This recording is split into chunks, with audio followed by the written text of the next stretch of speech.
Hey everybody, Ken Jordan here again with our ongoing series interviewing top real estate agents so that we can elevate the conversation around what working with the right real estate agent can do for you as a buyer and or a seller. We've been having some very good conversations, getting some very interesting answers. And speaking of interesting, I have one of my very good friends and real estate agent extraordinaire, Pete McGuinn, with us here today. Pete, why don't you go ahead and introduce yourself, tell everybody where you work and how long you've been in the business.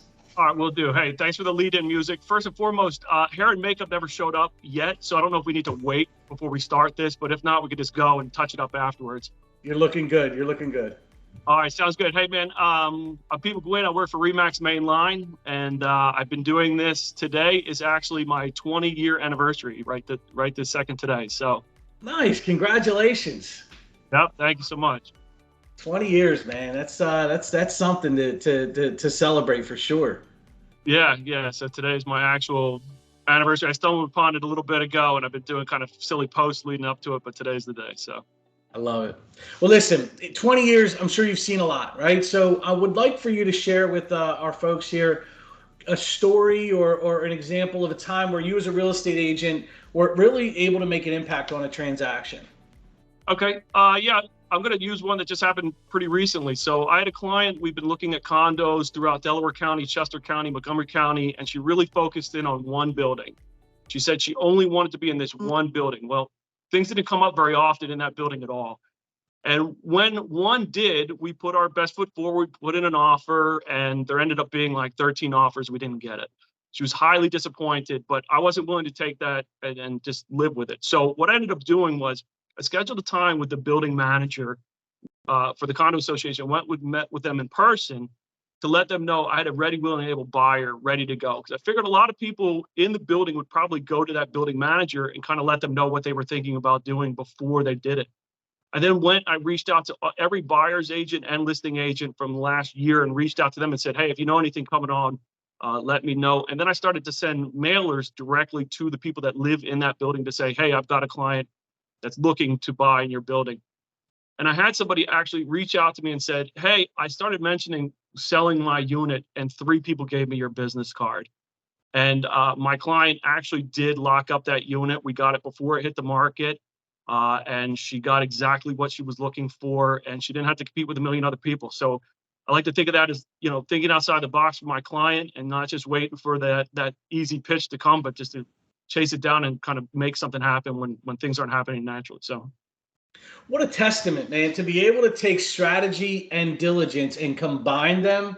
I think that's absolutely a winning recipe, and it goes to show that the lengths you're willing to go to for your client is the mark of a top agent, and that's a great story, man. I appreciate that. Yeah, thanks. No problem. Second question. If someone you knew, someone you cared about was buying a house in a market you weren't licensed in, and they came to you and said, Pete, I need to make sure I'm picking the right agent here. What questions should I ask to make sure that I'm going to be set up with the right person? Yeah, no problem. I've been in this situation a lot. I refer my clients to a lot of out-of-state agents where I can't help them out, and I think for a long time, what I would say would be, try to find a full-time agent. I don't know if that's 100% fair way to put that, but I think really what I'm trying to say is to find a committed agent.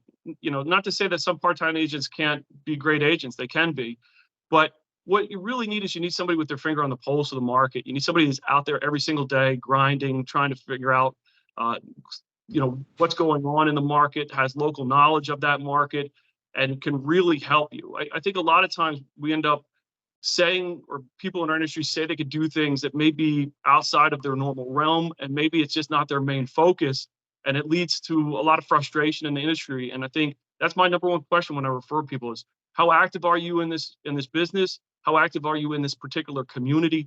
And are you the best person for this job? Wow, great answer. All right, third question, the fun one. If you could have dinner with anybody, now these could be somebody that's with us or not with us, famous or not famous, who would you like to have dinner with? Okay. First and foremost, probably my wife. As a real estate agent, I work a lot of nights, a lot of weekends, and we've got 3 kids, so we don't get a lot of one-on-one dinners. Outside of her, I'm a big sports fan, a big Philly sports fan, so I'm not trying to go against the grain here, but I would probably pick Nolan Ryan. And I've always been a big fan of his game.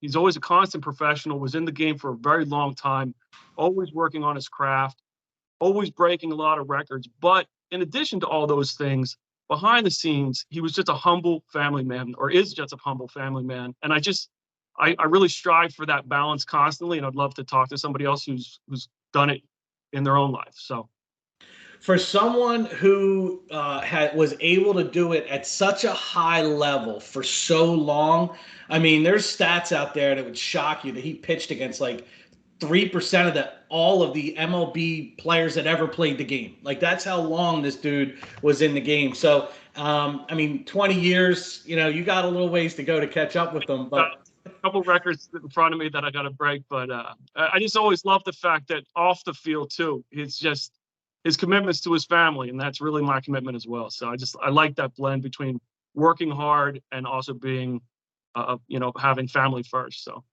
All right. Well, keep operating at a high level yourself, Pete. Thank you so much for hanging out with us today, and we'll be catching up soon. Thank you, Ken. I think this is awesome, and I think it's a miracle that you're able to bring realtors on to talk about themselves and wrap it into 5. That, my friend, is thinking outside the box. It is. It takes a little arm twisting to get them to agree, but eventually I get to them. Awesome, man. Keep up the great work. All right. Thanks, Pete. Thanks, buddy. See ya.